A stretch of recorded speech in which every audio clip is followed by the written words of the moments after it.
Darius Garland coming off of the All-Star break. Again, great performance in the Skills Challenge as well as the All-Star game. Coming back, he is going to be out tonight against the Detroit Pistons, as well as the newest Cavalier, Caris LeVert, who was traded to the Cavaliers from the Pacers prior to the deadline. He will be out with a foot injury. Darius Garland, it looks like they're going to be monitoring his back as well. Both will miss against the Detroit Pistons. Lauri Markkanen is probable for tonight's game as well. But in order to talk about those Cavaliers, let's welcome in the D-Man, Dennis Manoloff, WTAM 1100. And D-Man, to start with LeVert and Darius Garland, obviously the long break of the All-Star weekend, do you have any concern when it comes to the Cavaliers and Darius Garland and LeVert in particular, with them missing that first game due to injury?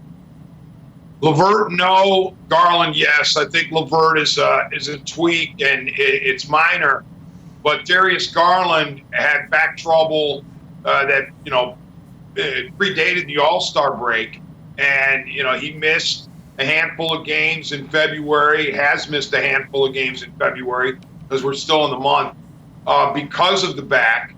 And it's really disappointing to me, Mac, to be quite honest, that the Cleveland Cavaliers did not shut down Darius Garland for the All-Star festivities and prevent him from taking part in the Skills Challenge and the All-Star game and even the All-Star practice.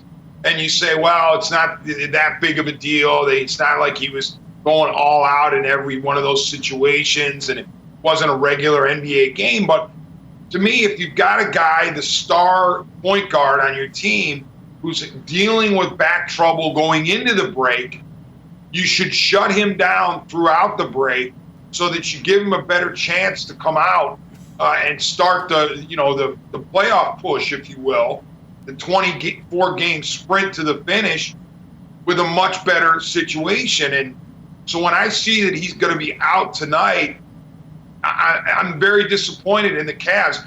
Not the player, because Darius Garland's going to want to play and partake in the All-Star festivities. But the team needed to step in and say, hey, you need to cool your back, and we need to get you ready for the second, part of the season.